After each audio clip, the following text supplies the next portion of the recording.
반갑습니다. 김지영 목사입니다. 왜 우리는 학원복음화 운동을 해야 할까요? 영아 유치로부터 대학 청년에 이르기까지 우리의 후대들에게 왜 정확한 복음, 오직 복음만을 증거해야 할까요? 이 세상에는 만 가지가 다 있어도 오직 복음 한 가지가 없어서 멸망의 길을 가고 있기 때문입니다. 세상의 모든 문화와 사상은 오직 그리스도 외에도 다른 진리의 길, 구원의 길이 많다고 말을 하고 있습니다. 오직 복음을 외치는 사람은 편협한 사람인 것처럼 매도하고 있습니다. 그러나 우리의 영적 문제 해결할 수 있는 길, 인간이 절대 할 수 없는 원죄를 해결할 수 있는 길, 모든 죄 문제, 사탄의 머리를 깨뜨릴 수 있는 길은 오직 그리스도 한 길뿐입니다. 그래서 우리는 우리의 후대에게 오직 복음만을 증거하며 오직 복음의 답을 가진 후대들이 자라서 237 나라를 살릴 수 있게 될 겁니다. 오늘 또 저와 여러분이 그 일에 심부름하는 절대 망대들인 줄을 믿습니다. 기도합니다. 하나님 은혜를 감사합니다. 아무도 해결할 수 없는 운명과 사탄과 지옥의 배경을 완전히 해결하신 그리스도, 이 그리스도의 복음을 후대들에게 증거할 여호와의 절대 망대들이 일어나게 하소서. 예수님 이름으로 기도합니다. 아멘. 네, 우리가 오늘은 4월 학원복음화 중에서 마지막 사과, 출애굽의 기적, 이 말씀을 함께 보도록 하겠습니다. 이번 서론이 렘넌트는 오력을 누리는 영적 서밋이라고 했습니다. 우리가 오력을 어떻게 누릴 수 있을까요? 하나님이 위로부터 주시는 영원한 그 힘을 어떻게 누릴 수 있을까요? 우리는 호흡과 기도를 통하여서 하나님이 나와 함께 하시는 임마누엘을 믿음으로 누리면 됩니다. 내가 이 임마누엘의 참된 행복과 평안에 이 깊은 영적인 이 축복을 누리고 있으면요, 하나님이 주시는 오력은 따라오는 겁니다. 그런데 여기서 우리가 반드시 심어줘야 될 게 있습니다. 우리가 오력을 누려서 이 땅에서 성공하는 것이 목적이 아닙니다. 하나님은 우리가 어떤 엄청난 업적을 이루시고 거대한 일을 이루시기를 원하시는 게 아닙니다. 세계복음화 하나님이 하십니다. 업적도 하나님이 이루시고 영원한 작품도 내가 만드는 게 아니죠. 하나님이 하십니다. 이걸 보고 주객이 전도된다고 해요. 내가 오력을 누리고 서밋의 자리에 올라가는 것이 목적이 되어버리면 주객이 전도되는 겁니다. 하나님께서는 우리가 기도를 통하여서 영적 서밋의 힘을 얻기를 원하십니다. 그래서 하나님은 마가복음 3장 13절 15절에 분명히 말씀하셨어요. 우리가 하나님과 소통하는 깊은 기도의 비밀, 이 호흡하며 기도하며 묵상하는 이 비밀 속에서 성삼위 하나님이 나와 함께 하시는 위드 임마누엘 원네스의 행복을 누리는 겁니다. 이것이 첫 번째 목적이에요. 또 우리가 하나님께서 주시는 오력을 누릴 두 번째 목적이 뭐냐? 전도도 하며 이 땅에 오직 복음의 답이 없어서 멸망의 길을 달려가고 있습니다. 이 땅에 빛을 발하는 것이 하나님의 소원입니다. 그래서 우리는 전도할 수 있는 그 힘, 전도 선교할 수 있는 성령의 충만함을 위해서 우리는 오늘 또 기도하는 겁니다. 그리고 가장 중요한 거, 귀신을 내어 쫓는 권세도 주려 하심이라. 사탄과의 영적 싸움에 승리할 수 있는 보호자의 힘을 우리에게 주시는 겁니다. 바로 이 함께하여 주시고 전도할 수 있는 성령 충만함을 주시며 세상의 흑암 권세 이길 수 있는 이 힘을 하나님은 우리에게 약속하셨어요. 그래서 호흡과 기도로서 하나님의 언약의 말씀을 묵상하시면서 내가 임마누엘의 행복을 누리는 것, 그것이 영적 서밋의 출발입니다. 내 4월 학원복음화는 출애굽기를 본문으로 해서 사과로 구성되어 있습니다. 오늘은 그중에 마지막 사과, 출애굽의 기적을 함께 보도록 하겠습니다. 네, 우리가 마지막 사과를 하기 전에요, 먼저 영적 의미를 좀 전달해야 될 것 같아요. 지금 출애굽기에 나오고 있는 바로왕, 이 바로왕은요, 이제 이거 고대 애굽의 왕이죠. 그런데 영적 의미는 사탄을 의미해요. 그러면 이 바로의 핍박에 의해서 고통받고 있는 이 애굽은요, 사탄이 장악한 세상을 말하는 겁니다. 이 사탄이 장악한 세상 아래서 지금 또 언약 백성들이 고통받고 있는 거예요. 왜요? 한 가지, 오직 복음, 이 피언양 놓쳐버리면 세상에서 핍박당하고 고통당하고 세상의 종로로 타는 겁니다. 어떻게 구원받을 수 있었나요? 양의 피 바를 때 구원받았습니다. 여기서 출애굽의 의미는요, 우리의 구원을 말하는 거예요.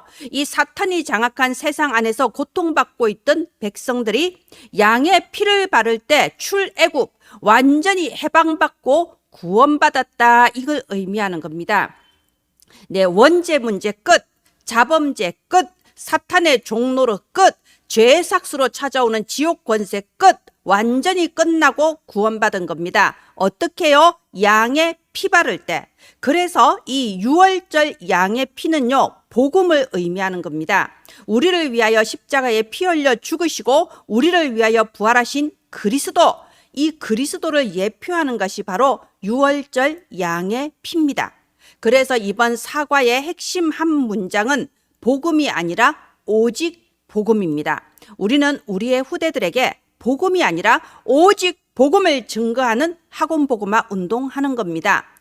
또 오직 복음의 답을 가진 렘넌트들이 자라서 237 나라 5천 종족 빛을 발하여 살리게 될 줄 믿습니다.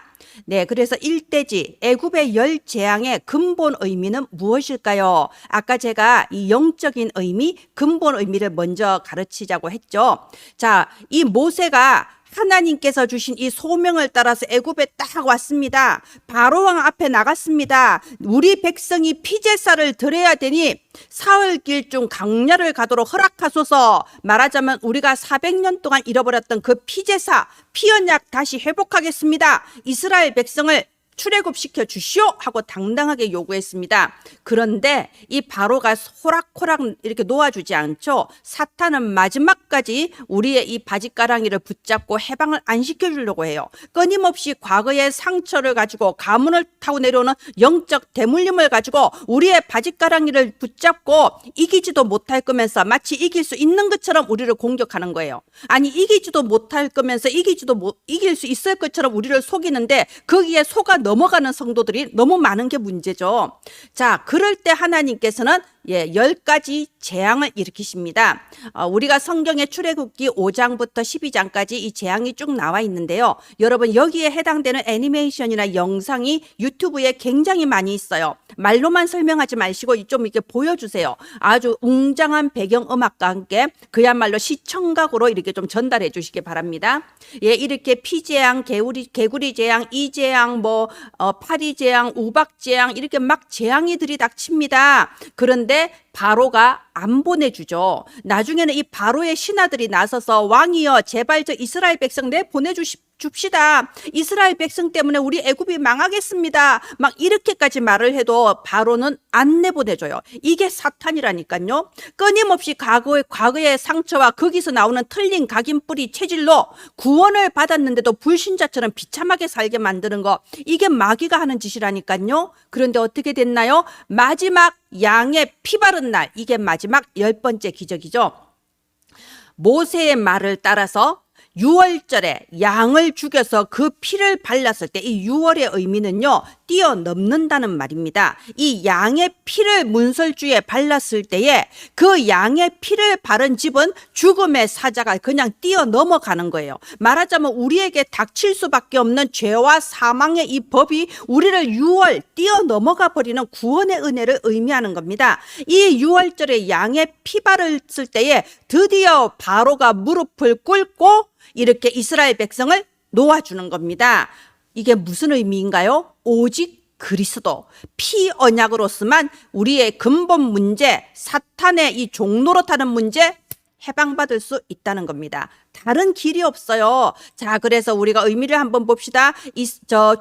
애굽에 믿지 않는 불신자들의 입장에서는 이게 10가지 재앙이에요. 이겨낼 수가 없어요. 그것 때문에 죽는 거예요. 그러나 구원받은 하나님의 자녀, 복음 가진 렘넌트들에게는 재앙이 아닙니다. 하나님께서 일으키신 기적이죠. 마찬가지입니다. 지금 내게는요, 여러 가지 위기나 문제가 올 수도 있어요. 내가 감당하지 못할 것처럼 때로는 속을 수도 있습니다. 학업 문제, 친구 문제, 외모 문제, 우리 가정 환경 막 어렵다고 느껴질 수도 있어요. 그러나 위기가 아닙니다. 하나님은 우리를 오직 복음의 답을 가지고 오직 복음으로 각인 뿌리 체질되게 하시는 축복의 기회다 이겁니다. 그래서 재앙을 문제를 보는 바른 눈이 열려야 돼요. 그게 이 바지끄랑이를 붙잡고 끝까지 놓지 않으려고 하는 이 사탄에게서 완전 해방될 수 있는 길이에요. 영안만 열리면 됩니다. 자, 그리고 두 번째, 이대지. 그런데 이 10가지 기적으로도 안 되는 이유가 무엇일까요? 우리가 이번 그 기도 수첩에 보면요. 10가지 기적이라고 돼 있어요. 근데 사실 9가지 기적이라고 해야 될 것 같아요. 왜냐하면 마지막 10번째 6월절은 해방됐잖아요. 그러니까 9가지 기적으로도 안 되는 이유가 무엇일까요? 왜 안 됩니까? 많은 사람, 젊었을 때, 어렸을 때는요, 내 의지로 뭔가를 할 수 있을 거라고 생각해요. 많은 사람들이 과학이 점점 더 발달해 나가면, 아니면은 뭐 이렇게 우리나라가 뭐 선거를 잘하면은, 뭐 이런 식으로요, 뭔가 다른 방법으로 될 수 있다고 생각합니다. 안 됩니다. 안 됩니다. 어떤 인간의 방법으로도 원죄 문제, 그리고 사탄 문제, 지옥 권세 해결할 수가 없습니다. 잠깐 성공하는 것처럼 보이지만 결국은 마지막에 다시 원상복귀가 되어버려요. 그래서 복음이 아닙니다. 오직 복음입니다. 우리 랩런트들이 성공할 수도 있습니다. 우리 랩런트들이 정말 세상 서밋의 자리에 올라가고 그 부모님들이 원하는 대로 좋은 대학에 들어가고 성공의 길을 달려갈 수 있을 것처럼 보일 수도 있습니다. 그러나 명문대에 입학해서 기뻐했는데 정신문제 와버리면 어떻게 되나요? 승승장구 올라갔는데 한꺼번에 나락에 빠져버리는 그런 세상 서밋 우리는 많이 보지 않습니까? 그래서 랩런트들은요, 주객이 전도가 되면 안 돼요. 우리가 기도해서 하나님이 주시는 오력을 누리고 성공하는데 성공이 목적이 아닙니다. 하나님은 우리와 함께 하시는 임마누엘의 이 축복 누리기를 원하시고요. 내 힘이 아니라 성령의 권능으로 땅 끝까지 살리는 세계복음화, 여기에 심부름하게 되기를 원하고요. 우리가 가는 곳마다 참으로 파수꾼이 되어서 현장의 흑암을 꺾고 사람들을 살리는 절대 망대 세우는 것이 하나님의 계획입니다. 네, 그래서 3대지 6월절에 해방된 이유가 무엇인가요? 9가지 기적으로 안 됐다니까요. 마귀는요, 끝까지 포기를 안 합니다. 놓아줄 듯 하다가 다시 붙잡고, 놓아줄 듯 하다가 다시 붙잡고, 끊임없이 헷갈리게 만들고 혼미하게 만들고 상처와 낙심 속에 다른 사람을 원망하면서 무너지게 만들어요. 이게 마귀가 하는 짓입니다. 오직 그리스도 언약으로만, 피 언약으로만 끝날 수 있습니다. 이스라엘 백성들이 6월절에 양의 피를 문설주에 발랐을 때에 완전히 해방받았습니다. 이 양의 피 언약은요, 모세가 그 어머니 요게벳으로부터 전달받은 언약이죠. 요게벳이 어떻게 전달했겠어요? 우리의 조상 아브라함이 붙잡았던 피 언약, 또 그 위에 우리의 조상 노아가 붙잡았던 그 방주, 그리고 또 그 위에 조상 아담, 하나님께서 아담에게 주셨던 그 첫 번째 원시 언약, 여자의 후손이 뱀의 머리를 상하게 할 것이다. 노아도 아브라함도 우리의 모든 조상들이 이 피언약 붙잡았을 때 완전히 하나님의 기적이 일어났다. 여자의 후손 피언약, 이게 요게벳을 통하여 모세에게 각인 뿌리 체질되었고, 모세를 통하여 온 이스라엘 백성에게 전달되었고, 온 이스라엘 백성이 그 언약을 붙잡고 피 발랐을 때 끝! 해방의 역사가 일어났습니다. 우리가 구약에는요, 끊임없이 피제사, 피언약에 대한 메시지가 계속 나옵니다. 왜 그럴까요? 아니 무슨 정육점도 아니고 도축장도 아니고 왜 그렇게 피에 대해서 나왔을까요? 이 양의 피, 이 제물의 피가 바로 우리를 위하여 십자가에 못 박혀 피 흘리신 그리스도 이 피언약을 의미하기 때문이에요. 그래서 랩런트들한테 전달해야 됩니다. 우리가 만약에 그리스도께서 피 흘리시지 않았더라면 우리가 주일날 교회 올 때마다 양 한 마리, 소 한 마리 끌고 와서 피제사 드려야 되는데, 예수님께서 십자가의 피로서 단번에 끝내시고 예수님이 우리의 6월절 어린 양이 되셔서 우리를 해방시키신 거예요. 그래서 복음이 아니라 오직 복음인 겁니다. 네, 결론, 4월의 결론은 나는 영적 서밋입니다. 영적 서밋은 뭔가요? 세상 서밋과는 다릅니다. 세상 서밋은 내가 성공하는 게 목적이지만 우리는 하나님이 나와 함께 하시는 임마누엘 누리며 어두운 현장에 빛을 비추어 살리며 흑암 권세를 꺾는 영적 싸움 하는 것이 바로 영적 서밋입니다. 저와 여러분이 그리고 우리의 후대가 어떻게 영적 서밋이 될 수 있을까요? 예배를 통하여 정확한 언약을 붙잡고 평일 동안에는 삶 집중으로 기도하면서 하나님이 주시는 오력을 누리는 겁니다. 내가 이 땅에 왜 태어났으며 나는 무엇을 위하여 살아야 하며 하나님께서 나의 미래에 무엇을 준비해 놓으셨는가? 말씀 속에서 나의 CVDIP가 확정되며 하나님이 준비하신 237 5천 종족 세계복음화의 미래를 걸어가는 그런 후대들이 저와 여러분 통하여 일어나게 될 줄 믿습니다. 저와 여러분의 이 헌신이 헛되지 아니하여 참으로 눈물을 흘리며 씨를 뿌리러 나가는 자는 기쁨으로 단을 거두리로다. 우리의 후대가 237 5천 종족의 흑암을 꺾고 이 시대 살리는 그런 후대들이 될 줄 믿습니다. 기도합니다. 하나님 은혜를 감사합니다. 지금 또 후대들에게 정확한 언약을 증거하고 있는 요괴백 같은 교사 부모들에게 성령의 충만함을 부어 주시옵소서. 미래 망대를 세우는 절대 망대들이 되게 하소서. 예수님 이름으로 기도합니다. 아멘. 감사합니다.